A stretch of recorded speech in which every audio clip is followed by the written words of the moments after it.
Students आप class 9 की physics पढ़ रहे सी जिहदे च अपना चैप्टर 10 ग्रेविटेशन चल रहा है तो अज अपना इस चैप्टर का 4th लेक्चर है। ठीक है बच्चे, तो अपने इस चैप्टर के 3 लेक्चर पहला हो चुके हैं। लास्ट लेक्चर के आप यूनीवर्सल लॉ ऑफ ग्रेविटेशन बारे कुछ न्यूमेरिकल्स किए सी, उस तो पहला आप पिछले लेक्चर च उन्होंने ड्राइव किया सी, ग्रेविटेशन बारे सारा पढ़िया सी। सो अज आप पढ़ांगे फ्री फॉल बारे। की पढ़ांगे? Free fall. बच्चे कोई भी देखो स्टोन है, जिवें कल मैं चौक की भी एग्जाम्पल ली सी, चौक है मेरे को, मैं उन्होंने की कर रही हूँ उपर वाल सुट रही हूँ। चौक जिहड़ा है कुछ हाइट तक उपर जाता है, उस तो बाद की करता है अर्थ के टूवर्ड्स आता है, धरती ते आ रहा है, अर्थ ते आ रहा है। ये क्यों होंदा है? क्योंकि जिहड़ी ग्रेविटेशनल फोर्स करके होंदा है। ग्रेविटेशनल फोर्स करके जिहड़ा स्टोन है अपना अर्थ की तरफ जिहड़ा अट्रैक्ट होंदा है। ये कल सारा आप पढ़िया सी बच्चे, यही पढ़िया सी। सो अज आप देखते हैं कि फ्री फॉल की होंदा है। पहला मैं एक डेफिनेशन लिख रही हूँ, फिर उन्होंने देखते हैं आप की कह रही हूँ मैं। हुण की कह रहे हो कि फ्री फॉल कहते किनू है? An object is said to be in free fall when it falls towards the earth, जो अर्थ की तरफ की हो रहा है, फॉल हो रहा है, only under the influence of gravitational force. केड़ी फोर्स करके? कल्ली केड़ी? ओनली केड़ी फोर्स करके? ग्रेविटेशनल फोर्स करके। उन्होंने मैं की कहूँगी? Free fall. हुण देखते हैं कि फ्री फॉल की तो गल होगी कि फ्री फॉल जो तो किसी ऑब्जेक्ट का होंदा है तो उहदे नाल की होंदा है। देखते हैं जो तो फ्री फॉल हो रहा बच्चे, तो की ऑब्जेक्ट की किसी डायरैक्शन जी जिस डायरैक्शन है वो डायरैक्शन कोई फर्क पेगा? डायरैक्शन ऑफ मोशन कोई फर्क पेगा? पहला वो देखते हैं बच्चे। देखो वाइल फॉलिंग जी मैं गल कर रही हूँ फ्री फॉल की, there is no change in the direction of motion of the object. जी मोशन की जी डायरैक्शन है वो कोई चेंज नहीं आता। बट अगर मैं गल करा मैग्नीट्यूड ऑफ वेलोसिटी की, वो चेंज होएगा बच्चे कि नहीं होएगा?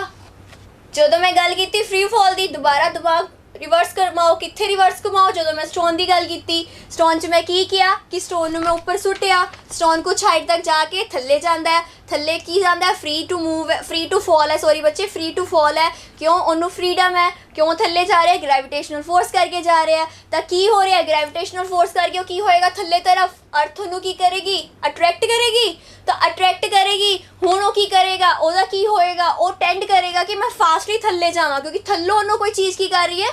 अट्रैक्ट कर रही है। सो ओदे करके हुण बच्चे मैग्नीट्यूड ऑफ वेलोसिटी तो चेंज होएगा। मैं कह रही कि डायरेक्शन जी है मोशन की वो चेंज नहीं हो रही, बट अगर मैं गल करा मैग्नीट्यूड ऑफ वेलोसिटी की, वो तो बच्चे चेंज होएगी। क्यों होएगी? क्योंकि हुण जी अर्थ है जो तो फ्रीली फॉल कर रहा है, उन्होंने अपनी तरफ की करेगी? अट्रैक्ट करेगी। अट्रैक्ट करेगी क्योंकि ग्रेविटेशनल फोर्स लग रही है, जिस करके वो की होएगा? ऑब्जेक्ट की करेगा? ओदा होएगा कि मैं जल्दी तो जल्दी फास्टली थले आवा। सो ओदे करके मेरा मैग्नीट्यूड ऑफ वेलोसिटी चेंज हो गया।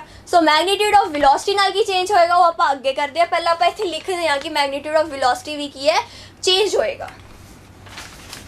ठीक है बच्चे, अब पहला पिछले लेक्चर से पढ़ चुकी है, पिछले चैप्टर से पढ़ चुकी है। हुण इत्थे कह रही है but due to the earth's attraction there will be a change in the magnitude of velocity. अगर वेलोसिटी जी चेंज हो रही है तो की होएगा? एक्सेलरेशन होएगी। पढ़िया पहला आप लिखो फिर। सो मेरे को इत्थे की आ गया कि जो भी कोई जी बॉडी है मेरे को फ्रीली फॉल कर रही है, कोई भी ऑब्जेक्ट मेरा फ्रीली फॉल कर रहा है, तो एक्सेलरेशन की होएगी? वो इन्वॉल्व होएगी ਉਹਦੇ ਵਿੱਚ। तो वो एक्सेलरेशन किदे करके आ रही है? ग्रेविटेशनल फोर्स करके, क्योंकि उससे करके जिहड़ा सी अर्थ मेरी जी सी अट्रैक्ट कर रही सी। इस करके वो एक्सेलरेशन मैं की कहनी आ? Acceleration due to gravitational force और एक्सेलरेशन ड्यू टू ग्रेविटी। इत्थे मैं की कीता?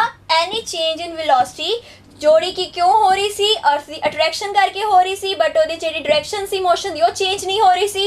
Any change in velocity involves acceleration. So आपां नूं इत्थों पता चलिया जो भी कोई भी जिहड़ा ऑब्जेक्ट है फ्रीली फॉल करेगा तो उहदे विच की होएगी? एक्सेलरेशन इन्वॉल्व होएगी। तो वो एक्सेलरेशन काहदे करके आ रही है? ग्रेविटेशनल फोर्स करके। इस करके मैनूं एक्सेलरेशन नूं की कहनी आ? लिखो बच्चे, ये एक्सेलरेशन नूं मैं की कहनी आ? Acceleration due to gravitational force और acceleration due to gravity. So इत्थे मैं रब कर रही हूँ क्योंकि द एक्सेलरेशन इन्वॉल्व हो रही है जो की हो रहा है अर्थ की ग्रेविटेशनल फोर्स करके हो रहा है, क्योंकि मेरा मैग्नीट्यूड ऑफ वेलोसिटी चेंज हो रहा है। Any change in velocity involves acceleration. So अपने को एक्सेलरेशन जी आती कहने आप acceleration due to gravitational force और acceleration due to gravity. Very very important point. किवें देखो इनू मैं बच्चे हुण डिनोट किवें कर सकदी आ, बड़े ध्यान नाल देखना बच्चे। किवें ਜਿਹੜੀ मैं गल कीती है acceleration due to gravitational force और एक्सेलरेशन ड्यू टू ग्रेविटी, इनू मैं किवें डिनोट करदी आ, लिख दे नाल ही दे। This is denoted by small G. ध्यान नाल देखो, this is denoted by small G. पहला जिहड़ा मैं जी यूज कीता सी that was capital G, this is small G. बहुत फर्क है दोनों दे विच।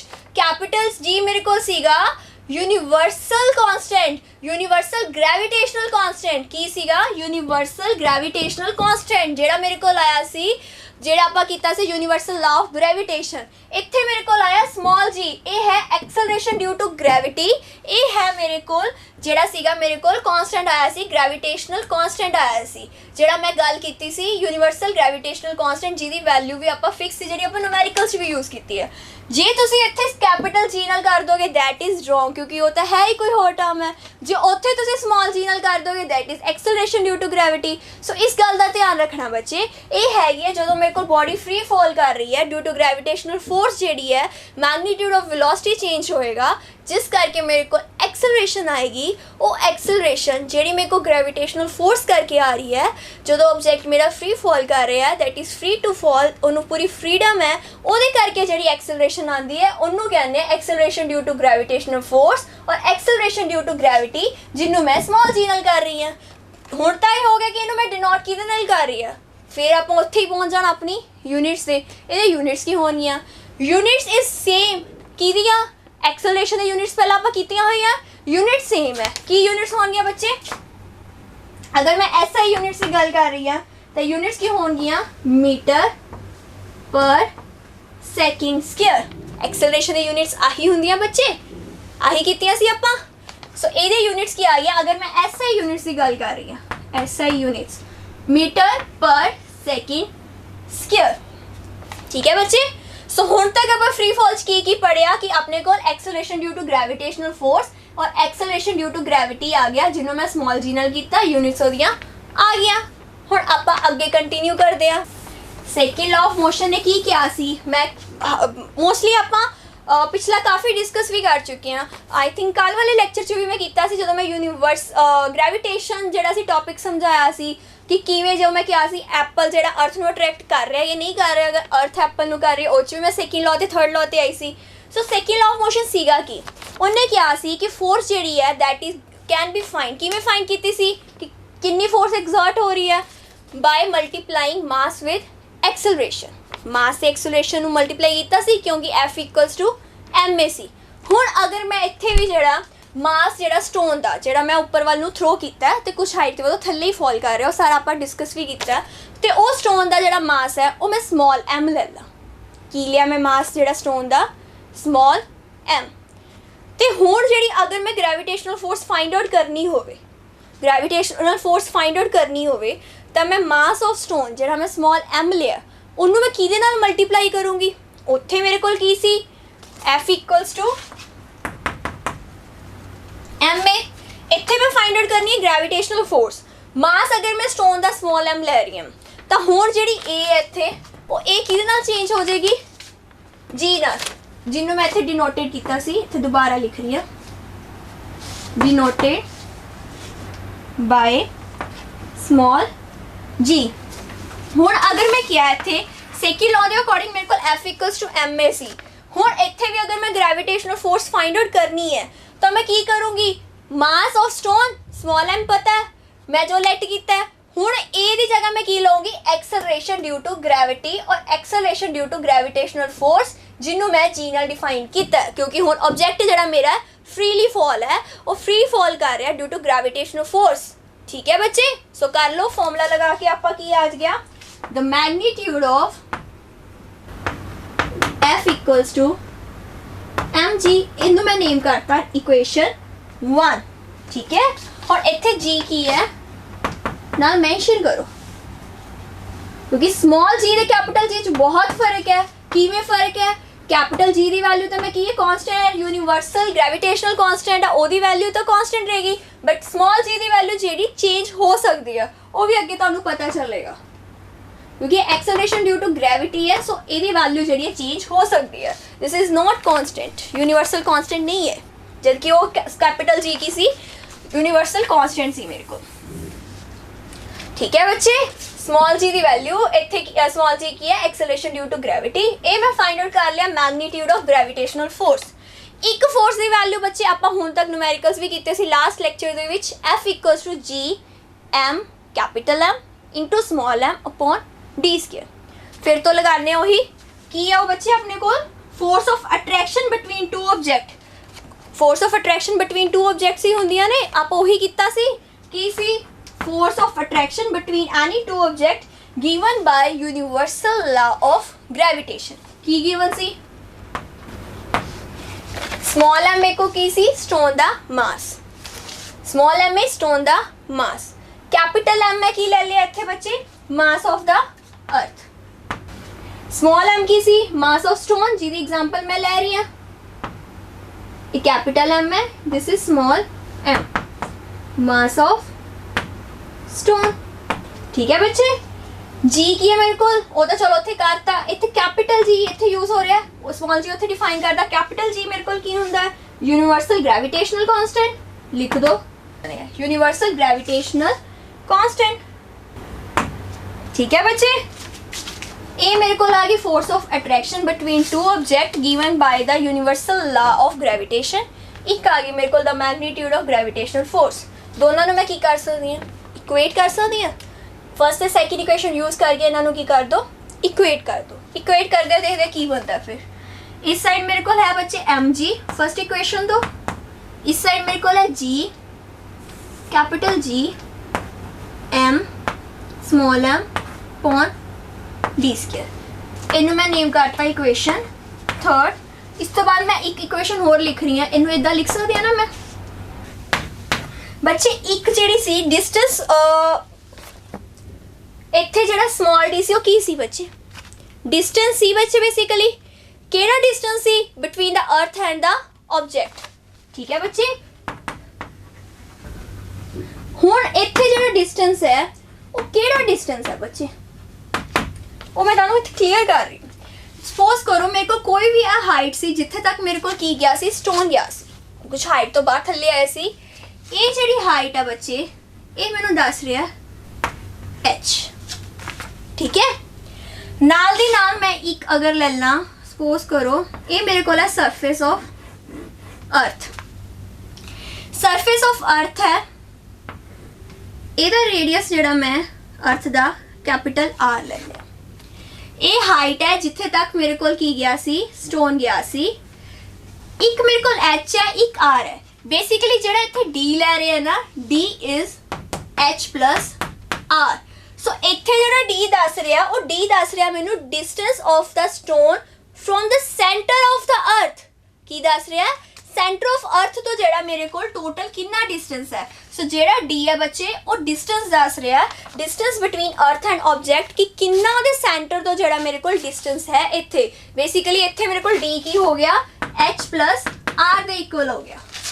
ठीक है बच्चे, हुण एक केस सीगा जिहड़ी मेरे को फोर्थ इक्वेशन निकली जो मैं लिया कि जिहड़ा मेरा ऑब्जेक्ट है बच्चे वो जिहड़ा कुछ हाइट तक गया। हुण अगर मैं ले ला कि जिहड़ा मेरा ऑब्जेक्ट है वो नियर जा सरफेस से उत्ते ही पिया अर्थ दे, नियर और ऑन द सरफेस ऑफ अर्थ, तां मैं की कीता बच्चे, हुण आ सरफेस ऑफ अर्थ है, हुण मेरा ऑब्जेक्ट जिहड़ा इत्थे ही पिया, तां हुण जिहड़ा मेरे कोल d डिस्टेंस है वो मैं की ले लिया radius of earth they equal, जिहड़ा इत्थे की लिया कैपिटल R, सो इत्थे हुण d दी जगह की आ जाएगा कैपिटल R। लिखो फिर बच्चे, लास्ट इक्वेशन छोड़ रही हूँ मैं इत्थे बस, जो मैं की लिया, जो मैं लिया कि जिहड़ा मेरा ऑब्जेक्ट है ऑन और नियर, ज्यादा सरफेस ऑफ अर्थ दे या जहां उन्हें बहुत नियर है बच्चे, ऑन और नियर। ठीक है बच्चे, ऑन और नियर द सरफेस ऑफ अर्थ।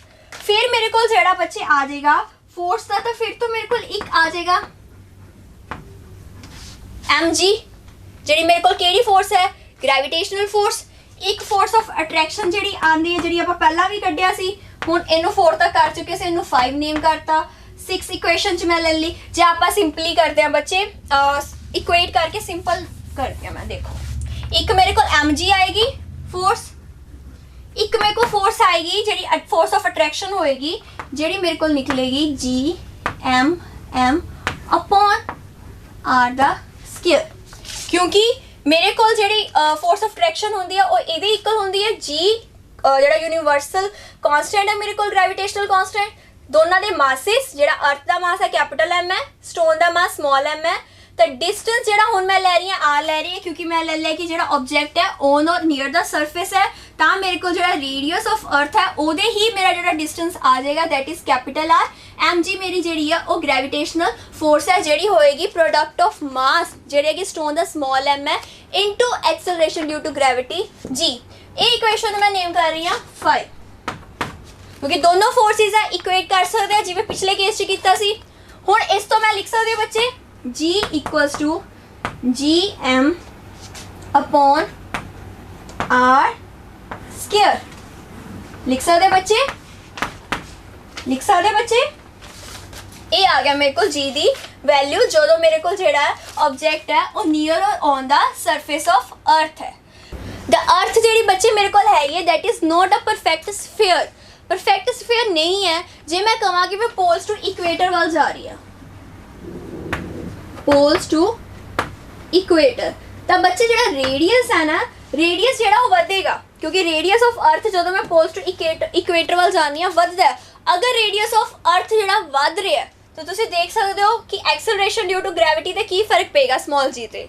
अगर पोल्स टू इक्वेटर रेडियस बढ़ रहा है तो एक्सेलरेशन ड्यू टू ग्रेविटी की जी वैल्यू पोल से ज़्यादा होएगी, क्योंकि इन्हों का रेडियस इक्वेटर नालों की होएगा घट होएगा। जे रेडियस घट है तो small G acceleration due to gravity की होएगी ज़्यादा होएगी। वो क्यों बच्चे, रेडियस जोड़ा एक्सेलरेशन ड्यू टू ग्रेविटी के इनवर्सली प्रोपोर्शनल है।